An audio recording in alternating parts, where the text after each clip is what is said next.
उनसे जुड़े हो।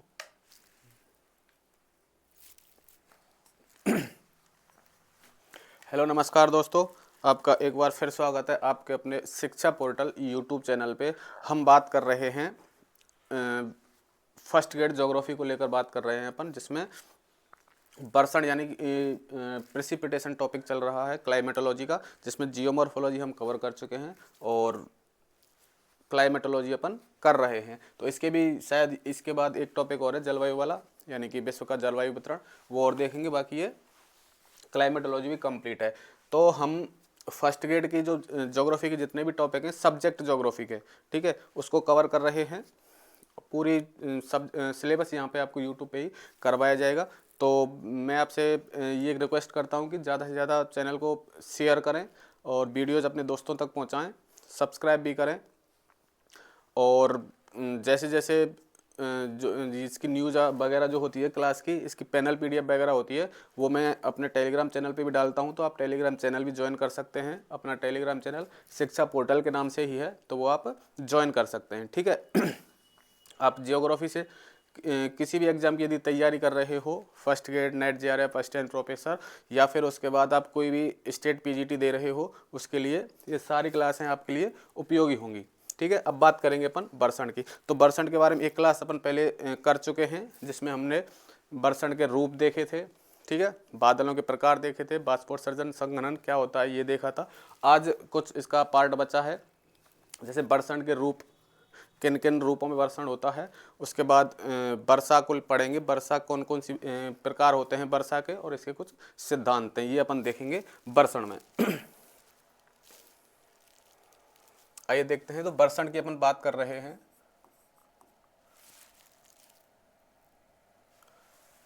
वर्षण, देखो वर्षण होता क्या है। जब ऊपरी वायुमंडल में जलवाष्प का संघनन हो जाता है, जलवाष्प का संघनन हो जाता है, तो ये जल कणों के रूप में बदल जाती है। ऊपरी वायुमंडल में जलवाष्प के संघनन के बाद ये जल कणों के रूप में बदल जाती है और इनसे बादलों का निर्माण होता है, ठीक है। तो वायुमंडल में जलकण और हिमकण होते हैं, इससे संघनन से बनती है जलकण और हिमकण। जब ये जलकण और हिमकण मिल जाते हैं, संयुक्त हो जाते हैं, तो इनमें ये वजन हो जाता है, इनमें ये भारी हो जाते हैं। भारी हो जाते हैं तो ये पृथ्वी पर या धरातल पर गिरने लगते हैं या अवक्षेपित होने लगते हैं। इसी क्रिया को अपन वर्षण कहते हैं, ठीक है। ऊपरी वायुमंडल में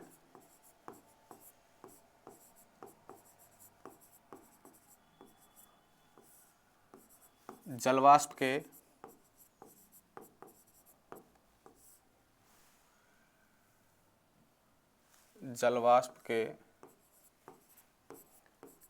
संघनन से जलवाष्प, जब जलवाष्प का संघनन होता है तो जलवाष्प जलकण व हिमकणों में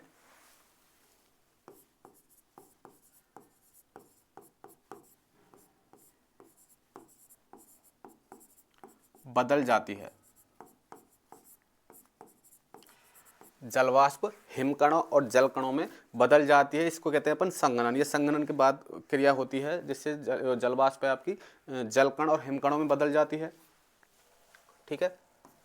जब जलकण और हिमकण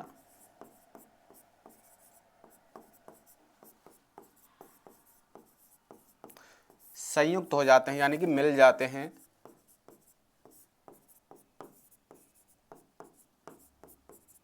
देखो हिमकणों में बदल जाती है, इससे बादल बनते हैं, ठीक है। यहाँ पे लिख देता हूँ, इससे बादल बनते हैं।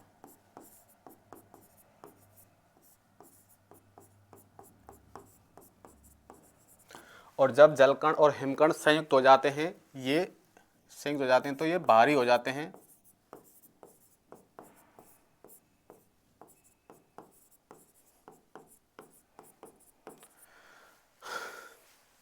भारी हो जाते हैं तो इनका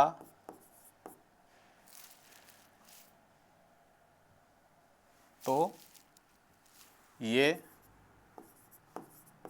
पृथ्वी पर गिरने लगते हैं, गिरने, या इसको अपन बोलते हैं अवक्षेपित।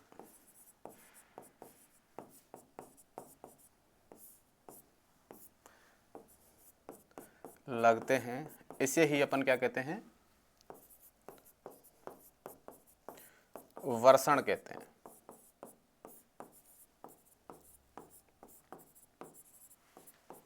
ठीक है, यानी कि ऊपरी वायुमंडल में जो जलवाष्प होती है वो जब उसका संघनन होता है तो वो जलवाष्प जलकण या हिमकणों के रूप में बदल जाती है, तो इनसे निर्माण होता है बादलों का। और जब ये जलकण और हिमकण आपस में संयुक्त हो जाते हैं तो संयुक्त होने के बाद ये भारी हो जाते हैं, और जब भारी हो जाते हैं, जब तक ये संयुक्त नहीं होते हैं तब तक तो ये हल्के रहते हैं, तो वायुमंडल में ही तैरते रहते हैं।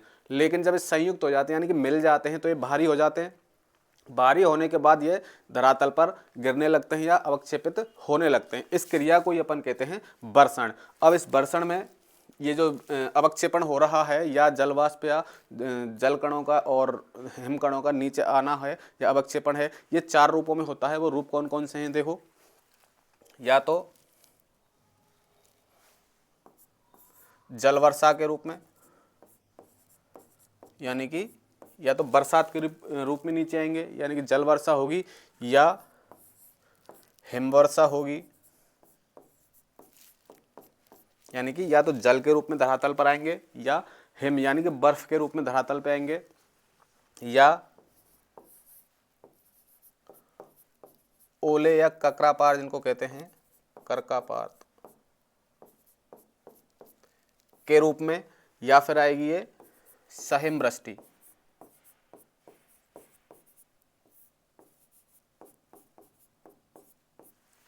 ठीक है, जब ये वर्षण होता है तो यानी कि जो वायुमंडल से जल धरातल पर आता है तो वो इन 4 रूपों में आता है। या तो जल वर्षा होकर नीचे आएगा, या फिर हिमवर्षा यानी बर्फ पड़ेगी, या ओले या करकापात होगा यानी ओले पड़ेंगे, या फिर सहिमवृष्टि होगी। ये 4 रूप हैं। इन 4 रूपों के कारण ये आते हैं धरातल पर। इसको अपन वर्षण के रूप भी कहते हैं।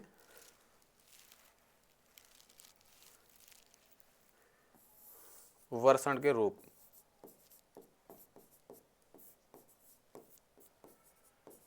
ठीक है, अब देखते हैं एक एक करके जल वर्षा कैसे होती है, हिमवर्षा कैसे होती है, ओले या कर्कपात या सहिमवृष्टि कैसे कैसे होती है, इनकी प्रक्रियाएं।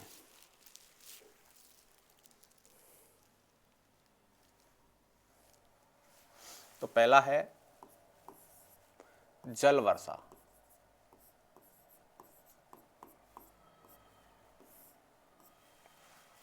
देखो, जब वायुमंडल में जलकण और हिमकण आपस में मिलते हैं, और आपस में मिलते हैं तो जब ये धरातल पर आते हैं ये, और धरातल का तापमान यदि अधिक होता है तो ये जल के रूप में धरातल तक आते हैं, क्योंकि हिमकण और जलकण मिलते हैं तो वो ठंडा हो जाता है। ठंडा होने के बाद जैसे ही धरातल पर नीचे आते हैं और उस धरातल का तापमान थोड़ा ज़्यादा है तो वहाँ पे जल के रूप में आएंगे, उसको अपन कहेंगे जल वर्षा।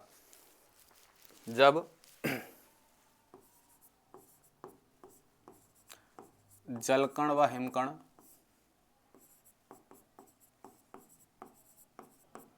जलकण व हिमकण संयुक्त होकर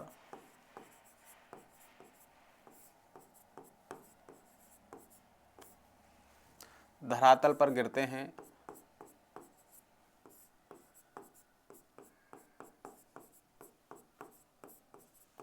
और उस समय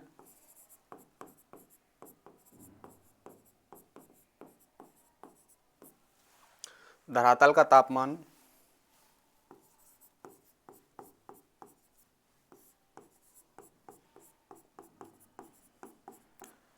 उच्च है या अधिक है तो ये जल के रूप में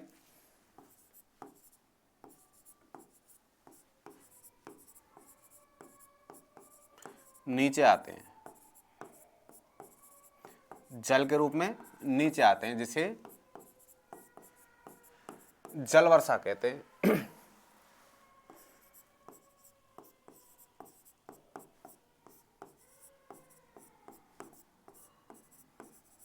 इसे क्या कहते हैं, जल वर्षा। यानी जल के रूप में जब प्रेसिपिटेशन या वर्षण हो रहा है तो उसे कहेंगे अपन जल वर्षा।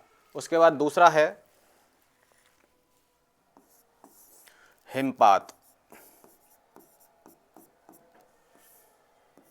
देखो जल वर्षा में क्या बरस रहा है, जल बरस रहा है, लेकिन जब हिमपात होता है तो बर्फ की वर्षा होती है। ये उच्च अक्षांशों में होता है या शीत जलवायु वाले क्षेत्रों में होता है। उनमें क्या है, ये जलकण और जलकण और हिमकण जब आपस में मिलते हैं और जब नीचे आते हैं भारी होकर, और उस धरातल का तापमान भी क्या है, कम है, तो ये जल में परिवर्तित नहीं होते, सीधे बर्फ के रूप में नीचे आते हैं, तो उसको कहते हैं अपन हिमपात। जब उच्च अक्षांशों, या ऐसे लिखो पहले, जब जलकण व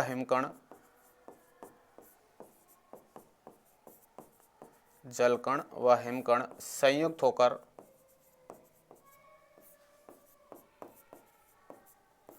धरातल पर गिरते हैं,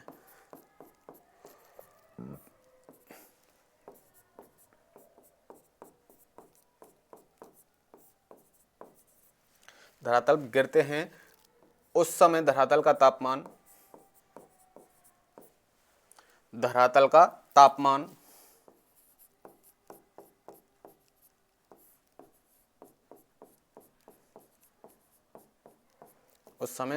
तापमान निम्न होता है।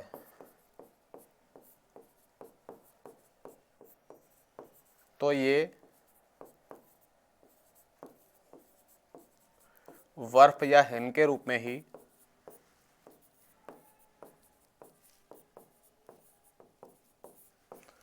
नीचे गिरते हैं।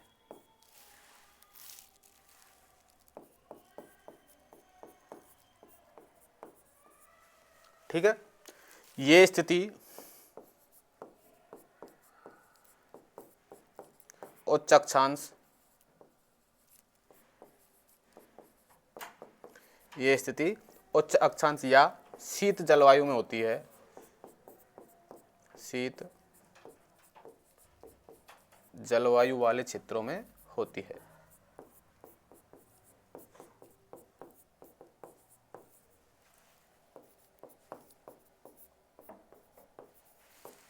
ठीक है, एक तो जल वर्षा देखी और एक हिमपात देखा अपन ने। तो जल वर्षा में तो क्या है, ये जलकण और हिमकण जल के रूप में नीचे आएंगे, और हिमपात में क्या है, ये हिमकण जलकण संयुक्त होकर बर्फ के रूप में धरातल पर आएंगे। तो जल के रूप में आएंगे तो उसे कहेंगे जल वर्षा, और हिम या बर्फ के रूप में धरातल पर आएंगे तो उसको कहेंगे अपन हिमपात या बर्फ वर्षा। ये उच्च अक्षांशों या शीत जलवायु वाले क्षेत्रों में ये प्रक्रिया होती है, यानी कि हिमपात ज्यादातर शीत जलवायु वाले क्षेत्रों में ही होता है। ठीक है, अब तीसरा है ओले या कर्कापात।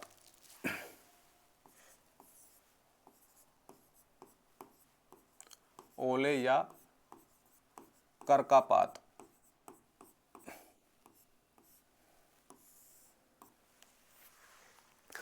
देखो ये जो स्थिति ओले या जो कर्कापात की स्थिति होती है, ये होती है तड़ित झंझावात में, यानी कि जो हवा है एक साथ ऊपर जाती है, यानी तीव्र गति से ऊपर जाती है हवा, और ऊपर जाकर सिकुड़ कर क्या हो जाती है, ठंडी हो जाती है। ठंडी होने के बाद वहाँ पे वायुमंडल में उपस्थित जो आपके जलकण और हिमकण हैं, ये उनसे जाके उनके साथ ही संयुक्त हो जाती है, और जो जलकण और हिमकण हैं उनको संयुक्त होकर और ठंडा कर देती है, यानी कि और मोटे बर्फ के रूप में उनको परिवर्तित कर देती है, यानी परतदार बर्फ के रूप में परिवर्तित कर देती है, यानी कि और ऊपर जाती है, और ऊपर जाने पर ये इतने भारी हो जाते हैं कि और ऊपर नहीं जा सकते, इसलिए नीचे आते हैं। ये मतलब मोटे मोटे हो जाते हैं, यानी कि इनकी जो आकार है वो बड़ा हो जाता है, बड़े बड़े बर्फ के गोले हो जाते हैं, और जब ये बर्फ के गोले नीचे धरातल पर आते हैं तो ये नीचे आने पर गल नहीं पाते हैं, तो सीधे ओले या बर्फ के रूप में ही इनकी वर्षा होती है, तो उनको कहते हैं ओले या कर्कापात। और ये स्थिति कब बनती है, तड़ित झंझावात में, यानी कि तड़ित झंझावात जब होता है तो ये स्थिति बनती है जब हवा तीव्र गति से ऊपर की ओर जाती है,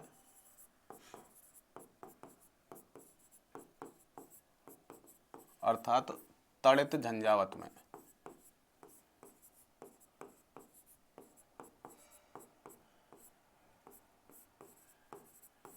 जाती है तो सिकुड़कर ठंडी हो जाती है,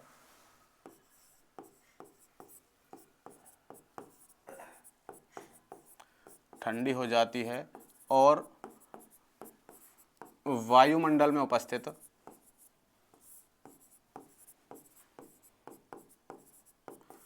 जलकण व हिमकण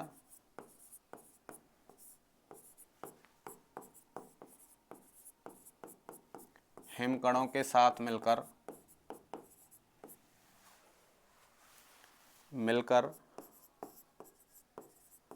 परतदार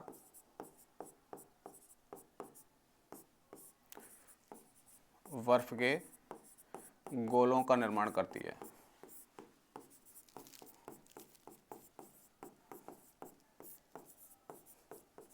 बर्फ के गोलों का निर्माण करती है।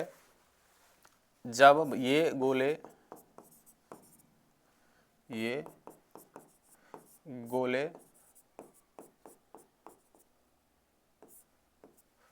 गोले धरातल पर गिरते हैं तो उसे ओलावृष्टि या कर्कापात कहते हैं। ओलावृष्टि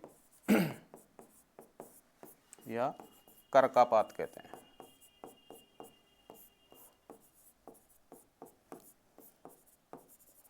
ठीक है, ये तड़ित झंझावात की स्थिति है। तड़ित झंझावात में ये बनती है, उसमें क्या होता है, ये जो हवा है एक साथ ऊपर की ओर जाती है।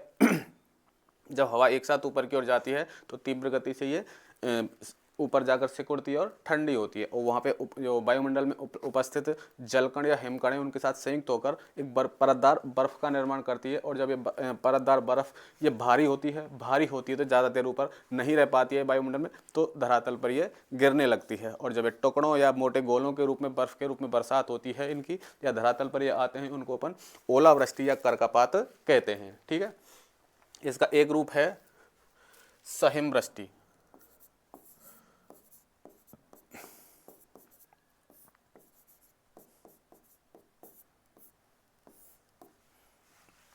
देखो सहिमवृष्टि में क्या होता है, देखो एक तो हमने देखी जल वर्षा, एक देखी हिमवर्षा। जब जल वर्षा और हिमवर्षा दोनों एक साथ हों, जल वर्षा और हिमवर्षा दोनों एक साथ हों, वो कहलाती है सहिमवृष्टि। ठीक है, जब जल वर्षा व हिमवर्षा दोनों एक साथ हों,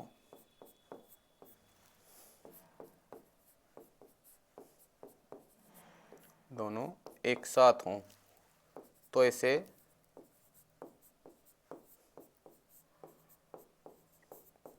सहिमवृष्टि कहते हैं।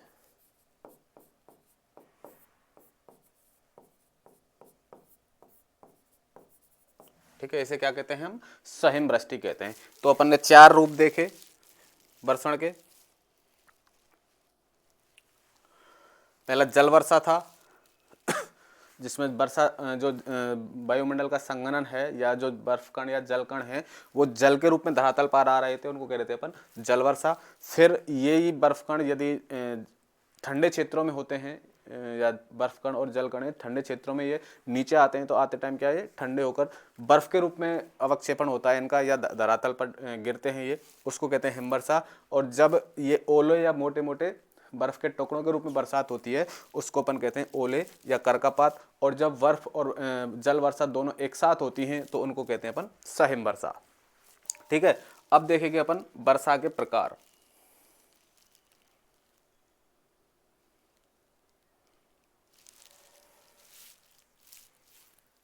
वर्षा के प्रकार,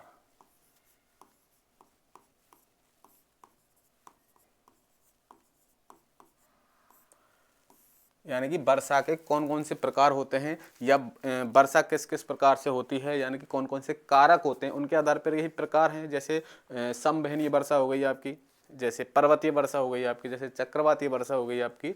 ठीक है, इस प्रकार से वर्षा के प्रकार हैं। जैसे कौन कौन से प्रकार हैं, पहला है समवहनीय वर्षा।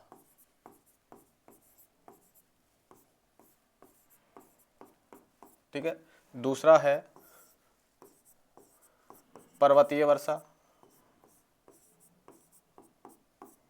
तीसरा है चक्रवातीय वर्षा,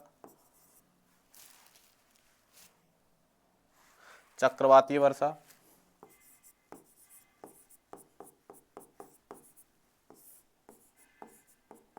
और चौथा है वाताग्री वर्षा।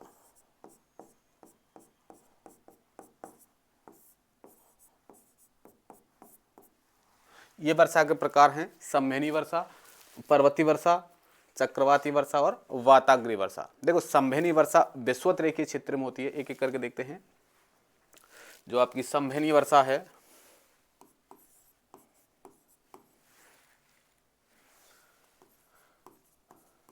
संवहनी वर्षा है,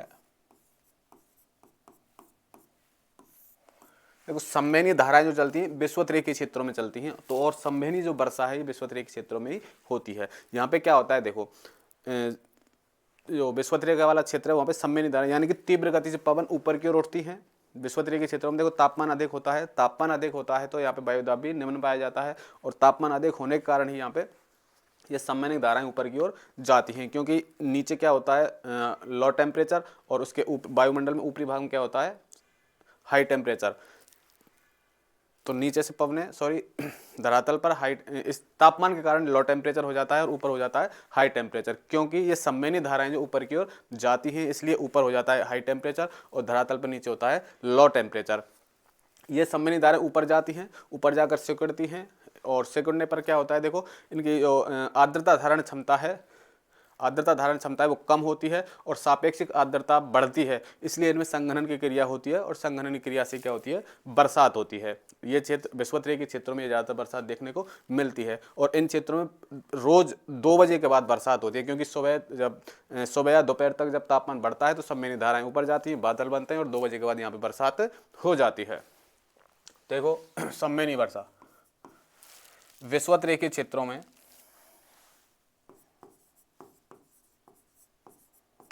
विषुवत रेखीय क्षेत्रों में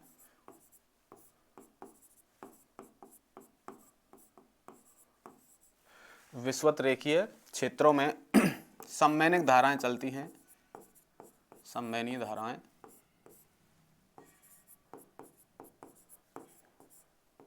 यानी कि ऊर्ध्वाधर संचरण, पवनों का ऊर्ध्वाधर संचरण कहलाता है संवहनी धाराएं। क्षेत्रों में संवहनी धाराएं चलती हैं जिससे प्रतिदिन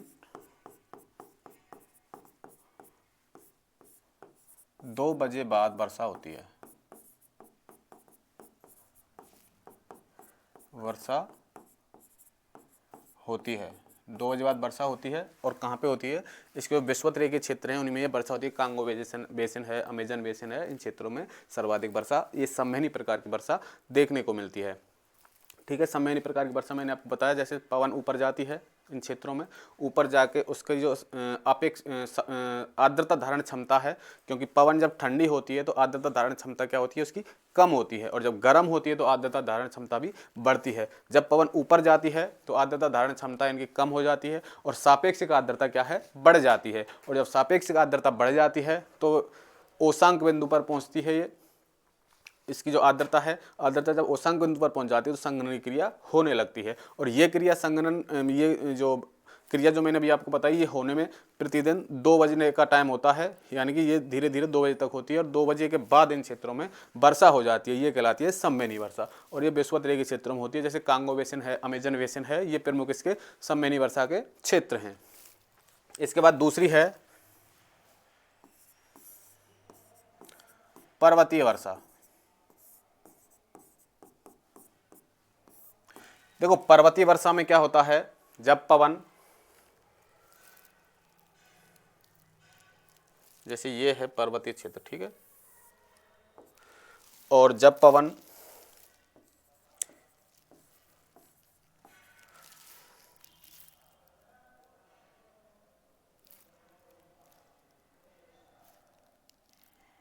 जैसे ये कोई पवन है, इधर से बह रही है, ठीक है, इधर से बह रही है, यानी कि पर्वत के समकोण पर, ये कोई पर्वत या पहाड़ है।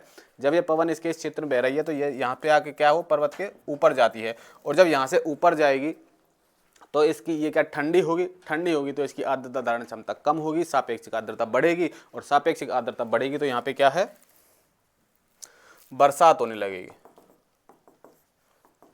ठीक है, इस बरसात को अपन कहेंगे पर्वतीय वर्षा। ठीक है, इस क्षेत्र में बरसात हो गई तो इस क्षेत्र को अपन कहेंगे,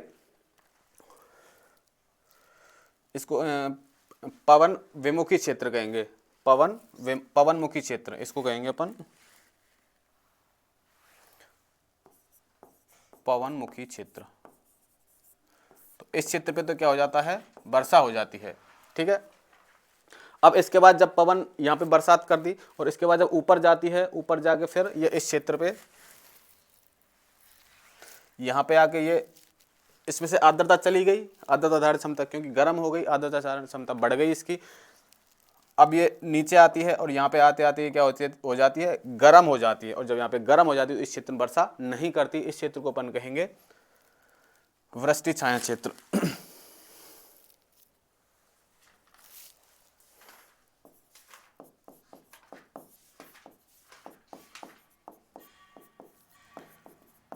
इस क्षेत्र में बरसात नहीं होती है। जैसे कि आपके जो भारत की हम पश्चिमी तट की बात करें, पश्चिमी तट पर जो दक्षिण पश्चिमी मानसून आता है उससे वर्षा होती है पश्चिमी तट पर, पश्चिमी तट के पश्चिमी भाग में। लेकिन जैसे पश्चिम तट के पूर्वी भाग की हम बात करें तो वो क्षेत्र रह जाता है वृष्टि छाया क्षेत्र, यानी पर्वत के उस भाग वर्षा नहीं हो पाती है।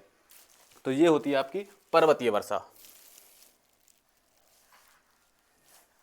जब पवने पर्वतों से टकराकर वर्षा करती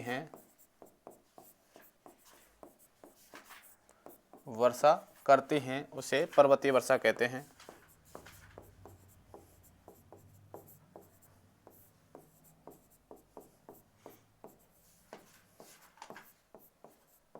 ठीक है, और जिस क्षेत्र में वर्षा करती है उसे पवनमुखी क्षेत्र कहते हैं, और उसके विपरीत वाला क्षेत्र जो बिना बरसात के रह जाता है उसे कहते हैं वृष्टि छाया क्षेत्र।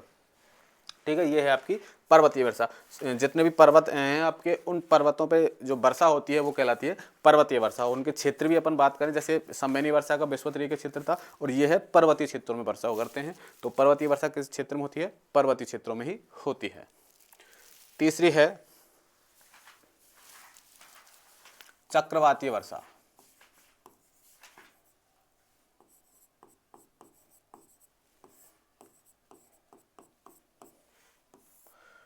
देखो, जब चक्रवातों का निर्माण होता है तो जैसे कि आपको पता है चक्रवातों का जो केंद्र होता है, जैसे ये है,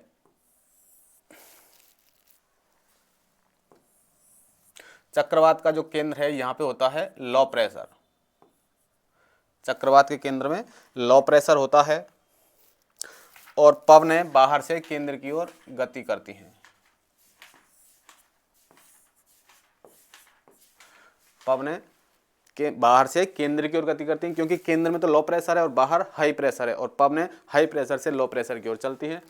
और जब अधिक लो प्रेशर है यानी कि इसके केंद्र में, तो पवनें बाहर से तीव्र गति से अंदर की ओर आएंगी और अंदर की ओर आकर एक चक्राकार रूप में ऊपर की ओर जाएंगी। यहाँ से जैसे बाहर से आई और जिसका जो केंद्र बिंदु है, केंद्र बिंदु से पवनें चक्राकार या सर्पिलाकार रूप में ऊपर की ओर जाती हैं, और जब तेज गति से पवनें ऊपर की ओर जाती हैं सर्पिलाकार रूप में, ऊपर जाकर इनमें जो ये ठंडी हो जाती हैं, ठंडी होने के बाद वही क्रिया है कि इनकी आर्द्रता धारण क्षमता कम हो जाती है, सापेक्षिक आर्द्रता बढ़ जाती है और संघनन की क्रिया प्रारंभ हो जाती है। तो इस प्रकार जो वर्षा होती है चक्रवातों के द्वारा वो कहलाती है चक्रवातीय वर्षा।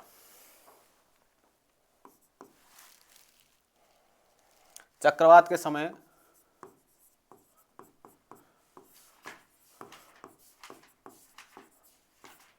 पवन तीव्र गति से ऊपर की ओर जाती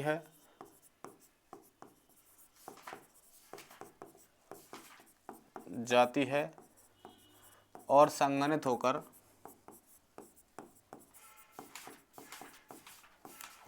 वर्षा करती है।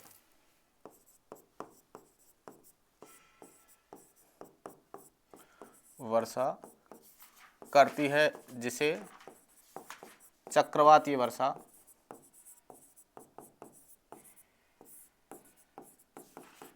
कहते हैं। ठीक है, तो चक्रवातों वाले क्षेत्र में इस प्रकार की वर्षा होती है। उष्ण चक्रवात भी दो प्रकार से पड़ते हैं अपन, उष्ण कटिबंधीय चक्रवात और शीतोष्ण कटिबंधीय चक्रवात। उष्ण कटिबंधीय चक्रवातों में और शीतोष्ण कटिबंधीय चक्रवातों में ये चक्रवाती वर्षा होती है। ठीक है, तीसरा है, अगला है वाताग्रीय वर्षा।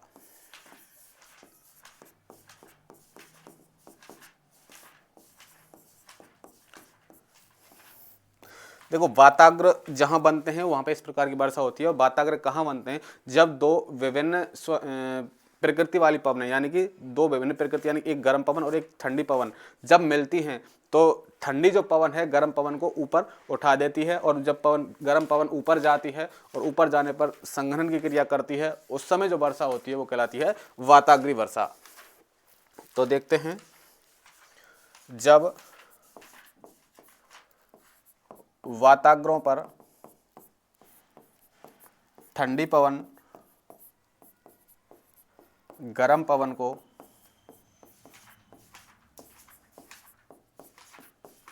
ऊपर की ओर धकेलती है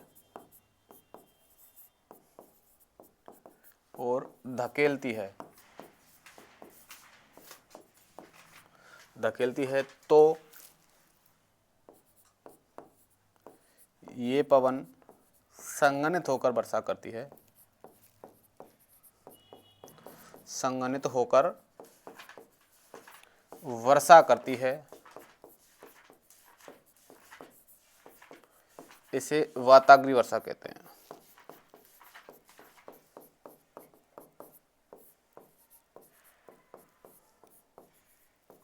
इसे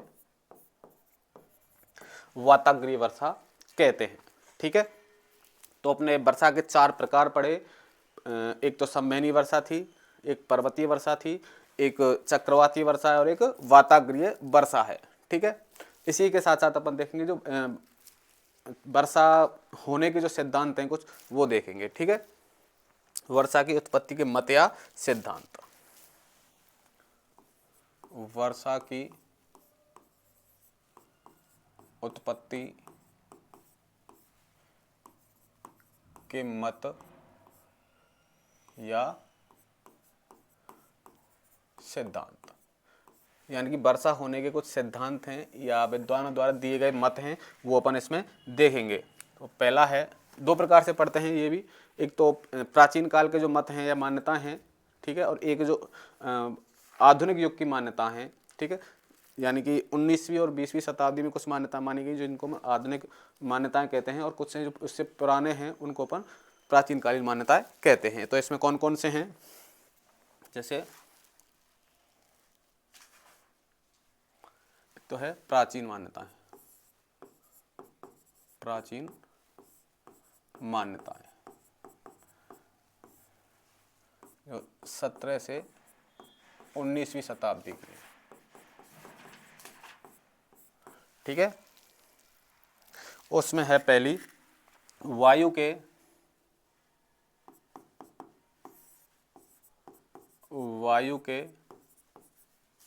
संपीड़न, वायु के संपीड़न या प्रसार का मत, संपीड़न या प्रसार का मत, ये दिया था डेस्कार्टिस ने।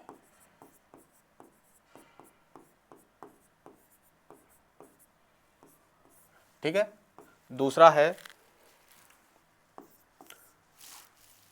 लवणीय उच्छवन का मत, लवणीय उच्छवन,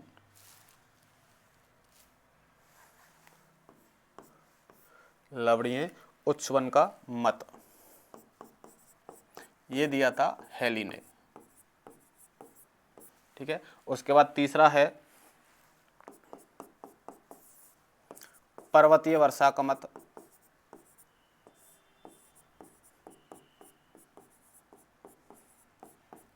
ये भी दिया था किसने? हेली ने। उसके बाद चौथा है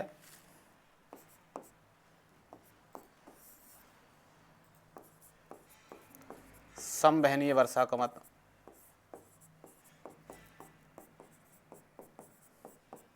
ये दिया था लैम्बर्ट व फ्रैंकलिन ने।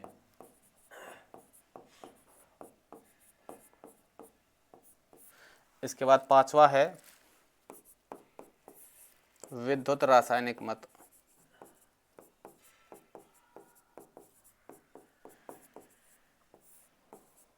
विद्युत रासायनिक मत, ये दिया था फ्रैंकलिन ने।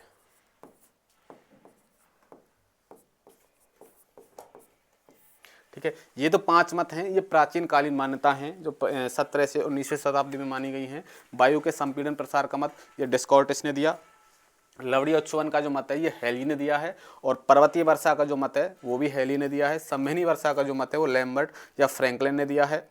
और विद्युत रासायनिक मत है वो भी किसने दिया है, फ्रैंकलिन ने दिया है। तो ये प्राचीन मान्यताओं के आधार पर मत हैं, वो आपको ध्यान रखने हैं। इसी के साथ साथ अगला देखते हैं जो आधुनिक मत हैं। आधुनिक मत दूसरा है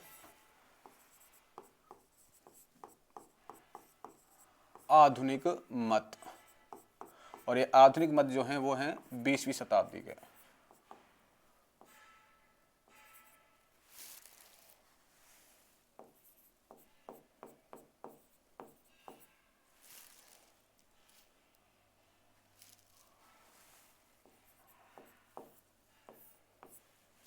ठीक है, इसमें पहला है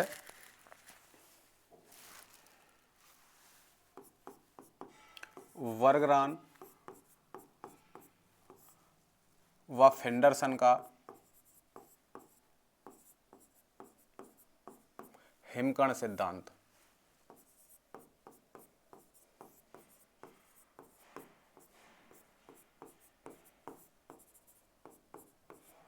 यानी कि वर्गरान और फेंडरसन ने दिया था ये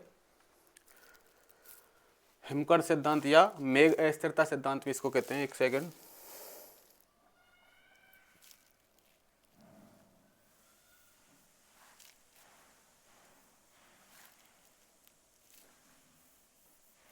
मेघ अस्थिरता सिद्धांत।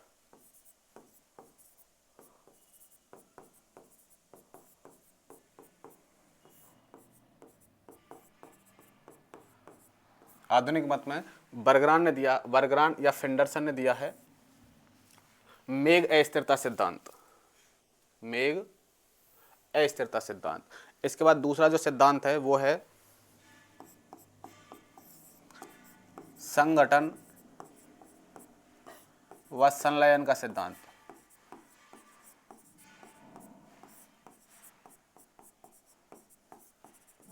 संगठन या संलयन का सिद्धांत ये दिया है लैंग्यूर महोदय ने। ठीक है, तो ये आधुनिक मत में अपन दो सिद्धांत देखते हैं। वर्गरान व फेंडरसन का मेघ अस्थिरता सिद्धांत है और संगठन व संलयन का सिद्धांत जो है वो है, या सिद्धांत या मत जिसको कह सकते हैं अपन, मत, ये किसने दिया है, लैंग्यूर महोदय ने दिया है। तो वर्गरान फेंडरसन का और लैंग्यूर का। इसी के साथ साथ जो वर्षा की उत्पत्ति के प्राचीन मान्यताएं हैं या प्राचीन जो मत हैं वो भी अपन देख सकते हैं। प्राचीन मतों में ये 5 मत हैं।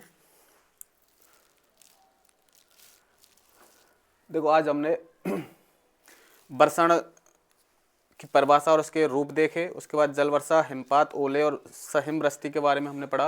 और वर्षा के प्रकार हैं संवहनीय वर्षा, पर्वतीय वर्षा, चक्रवाती और वाताग्रीय वर्षा, इसको देखा। और वर्षा की उत्पत्ति के मत अपन ने देखे, प्राचीन मत और आधुनिक मत। ठीक है, तो ये आपका वर्षण टॉपिक था।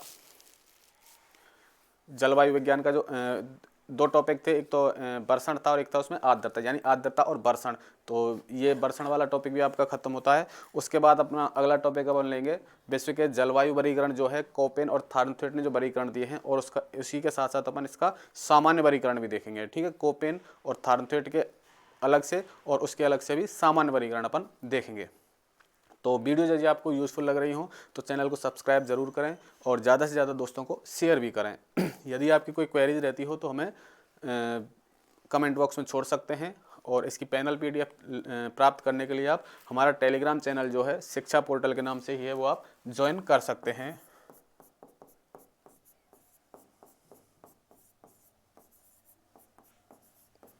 टेलीग्राम, ठीक है, जिस पे आपको इसकी पैनल PDF और जो भी चैनल से संबंधित न्यूज़ हैं वो आपको मिलती रहेंगी, ठीक है। तो मिलते हैं नेक्स्ट वीडियो में, तब तक के लिए पढ़ते रहिए, मस्त रहिए।